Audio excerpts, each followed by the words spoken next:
Right now, I am in the town of Haye du Puits in Normandy.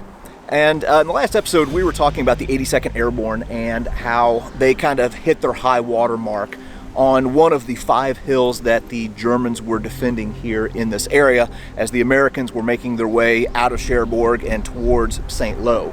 The fighting that takes place here around Haye du Puits is probably one of the most understudied and overlooked parts of the Battle of Normandy.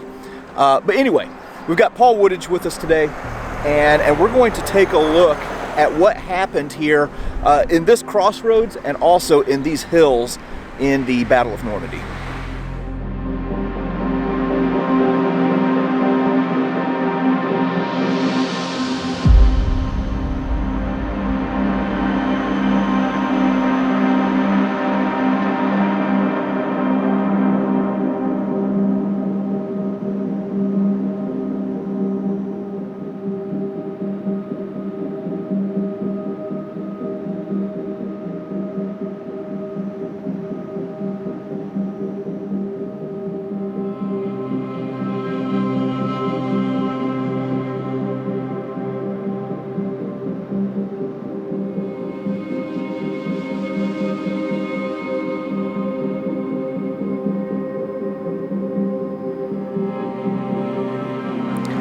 I want to start off here in Haye du Puits at this monument. This is a monument to the 79th Infantry Division, and you can see there it says "In the Cause of Freedom 1944 to 1945. This was erected by veterans of the 79th Infantry Division. And if we go over on this side, you can see up there it says Haye du Puits, Bloody Hill, Cote 84, which means Hill 84, July 9th, 1944. And then here it lists the different elements of the 79th Infantry Division. As I mentioned in a previous video, there are 5 hills in the area of Haye du Puits. The 79th Infantry Division, they are going to be advancing from the northwest, and the 82nd was going to be coming basically from the north or northeast. But anyway, there was some pretty intense fighting that these guys were engaged in on Hill 84 and after the Battle of Haye du Puits as well. So the unit we just don't talk about enough is the 79th Division. Their badge they employed was the Croix de Lorraine, the Cross of Lorraine that they got at the end of the First World War. They then ended up fighting in Lorraine in the end of World War II, but they had been fighting all the way up to Cherbourg, all the way down from Cherbourg, and their campaign was just awful all the way through. There were lots of Germans in front of them, lots of artillery on them, and they fought over the bloody Hill 84, which is behind me to the rear of the town there. And these guys, some of the vets in the 79th, they'd been through Tunisia, they were to fight later in some really tough campaigns later in Europe, and yet they all often refer to this few days they spent fighting for Hill 84 as the worst of World War II. Incessant artillery fire, everybody's tired, everybody's weary. Same thing we had with the 82nd, and just tough and tough and tough. Now, the actual town itself was cleared relatively easier compared to the hill itself because the Germans had more or less fallen back. Hill 95 had fallen. Lots of minefields to clear. There was a real problem clearing them. There was problems getting the tanks through obstacles, booby traps, things like that. So they were still fighting for the town itself, but the real effort had been fighting across and down from Hill 84. And then when the 79th take the town of Haye du Puits, there's this sense of relief that they finally kind of ended the campaign. They've been aiming for the crossroads town, and everyone sort of relaxes a little bit. In fact, it got even worse as they carried on. The town of Lessay, which is about 8 miles beyond Haye du Puits, ended up being the right-hand part of the start line for Operation Cobra, which starts a few weeks later. But the Germans had been pulling back towards Lessay, particularly the 2nd SS, the Das Reich Division. So between Haye du Puits and Lessay, the 79th history says they'd lost between 700 and 1,000 men killed or wounded for every mile of that 8 miles when you add it all together, with the 79th, the core artillery that was supporting, and the 90th who come off Mont Castres. So the fighting for these hills seemed really bad, and it was really bad, but in fact it was just as bad the next chapter as they pushed on back pushed the Germans back towards Lessay, the next bit there. And the reason I'm telling you this is because no one talks about this. This is integral to what happens later on with Operation Cobra, because General Bradley, who isn't in direct charge of this, he's getting casualty reports across the front. There's still casualties mounting near Saint-Lô. Saint-Lô wasn't to fall till July the 18th, 19th, but the battle for Hill 192 is happening at the same time as this is happening here. So casualties mounting there. The British are stuck up near Caen. There's fighting there. They're stuck there. Caen was liberated on July the 9th, the same day as Haye du Puits is liberated. So up and down the Allied front, casualties have been mounting. And the US and the British are simply beginning to run out of personnel. They're running out of leadership, they're running out of boots on the ground.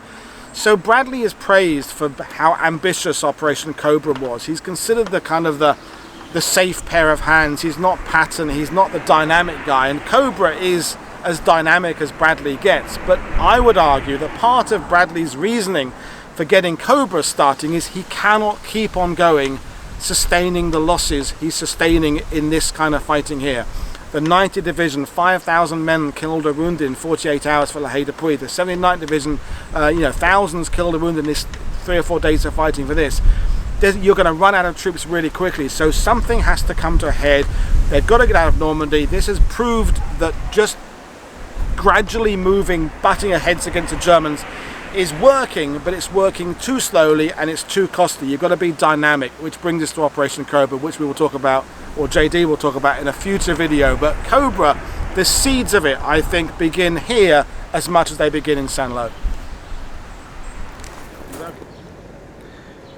There's one other monument that I want to show here in Haye du Puits, and this says "To Our Dead," 1914 to 1918, 1939 to 1945.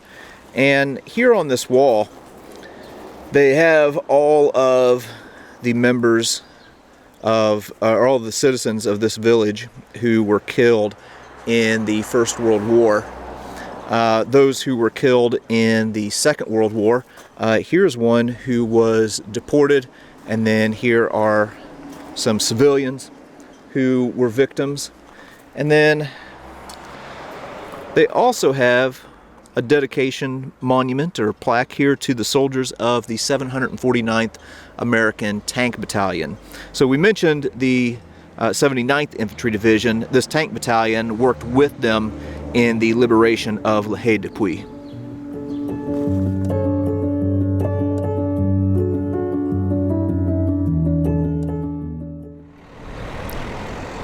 Just as a quick little sidebar, we've moved into the city center here at Haye du Puits, and there are actually quite a few photos that were taken right here in this town square. So if you go and you look up like 79th Division Haye du Puits, you can see a lot of the images that were captured right here in the early part of July 1944.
We just left Haye du Puits off in this direction, and off to the side of the road we just wanted to make a quick stop.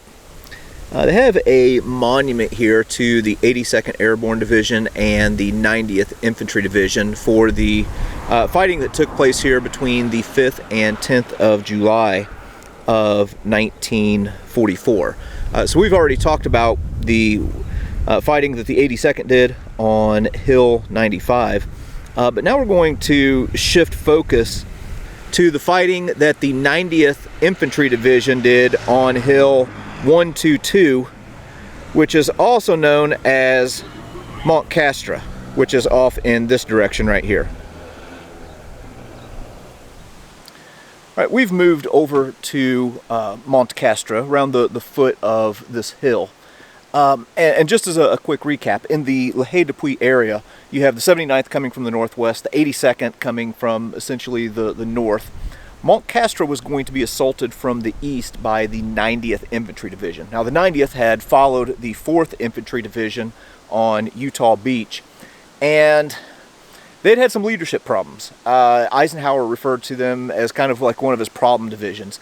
Between, June 6th and early July, they had gone through multiple division commanders, and so there's some leadership issues, just to sum it up.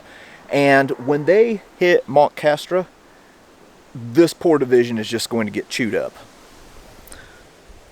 So from right here, we can look up the hill, kind of, at Mont Castre, and as you can see, it is just pretty darn thick. And defending this hill would have been a mixture of Fallschirmjäger troops and regular German infantry. Again, the 90th had some issues. They put an artillery barrage, or different artillery barrages, on this hillside to try and soften it up, but they would be like 10 minutes, 15 minutes, not nearly long enough. Another thing with the Fallschirmjäger, a lot of regular infantry troops on the German side under an artillery barrage would move back. The Fallschirmjäger would do just the opposite. They would move forward and kind of tuck in close to the Americans or whoever they were opposing, so that not only got them close and kept them from, falling under artillery fire, it also gave them an opportunity to kind of look at the ground to see where their enemy was going to be advancing. And the attack that happens here is going to be piecemeal. They do eventually take Mont Castre, but the price is going to be heavy. Over the period of 7 days, there's going to be about 7,000 casualties that this division is going to incur.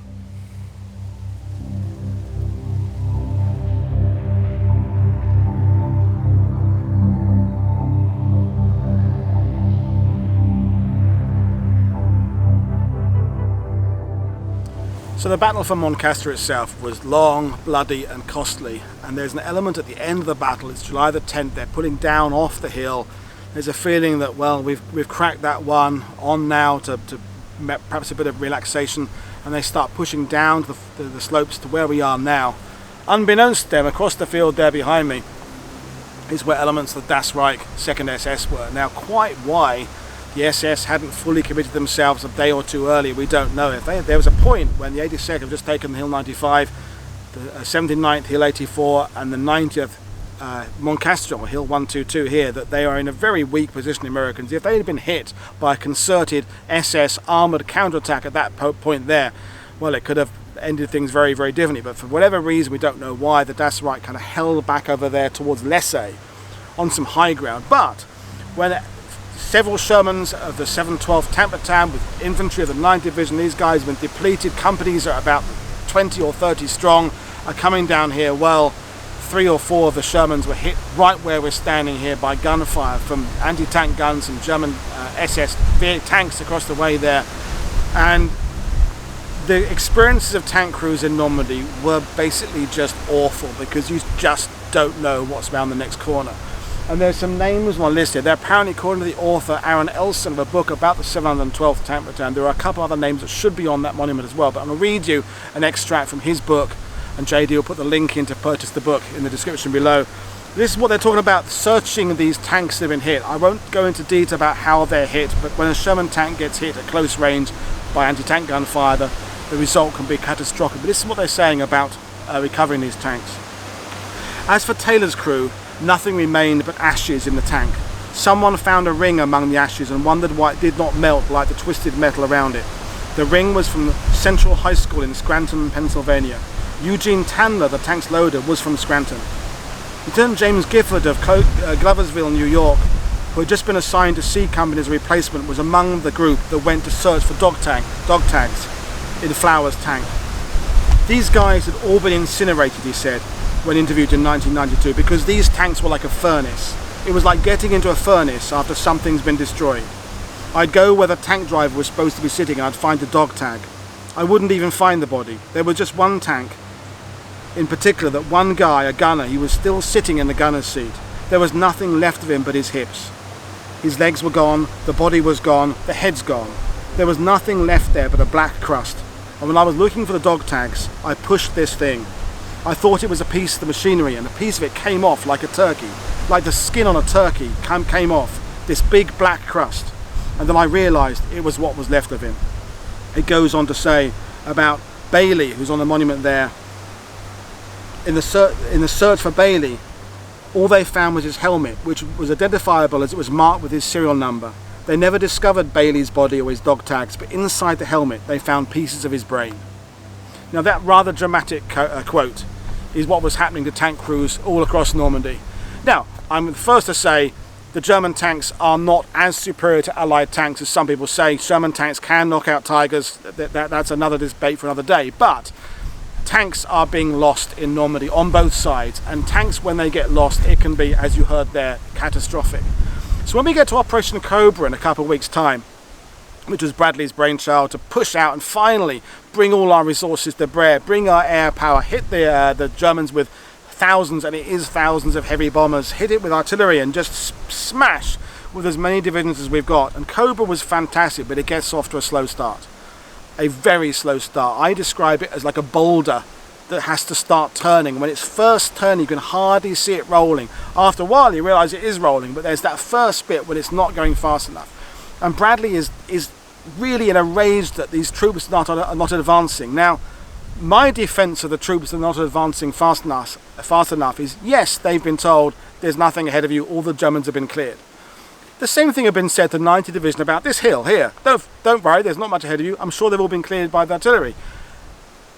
The opposite was the case. The Germans have dug in and are waiting. So now they weren't in Cobra. The Germans were not dug in waiting because the bombing had done its trick. But if you're a tanker, if you're in a Sherman tank like these guys were, you're going to need to absolutely know that field ahead of you or that track ahead of you is not home to a German anti-tank gun or an SS tank there.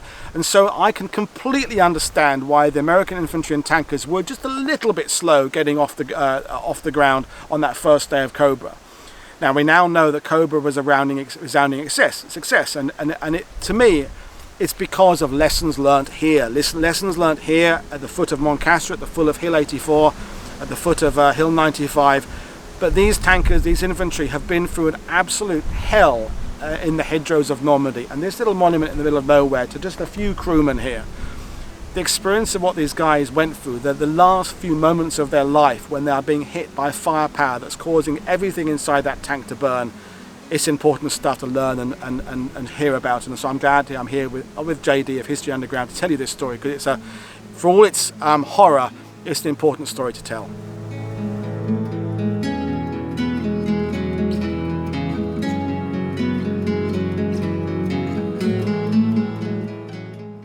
All right, well, that was a little bit on the fighting that took place on the 5 hills here around Haye du Puits. And I love coming to places like this because you can watch documentaries and read books, and there's a whole lot on, the D-Day operations and a little bit on, what happened up in Cherbourg. And of course, Operation Cobra is something that's very well known. This is kind of like the link between those different operations that has really been underrepresented. But man, the 79th, the 82nd, and the 90th all did some hard fighting here and really sacrificed much that contributed a lot to the success overall in the Normandy campaign. But yeah, that was a little bit here at Mont Castor.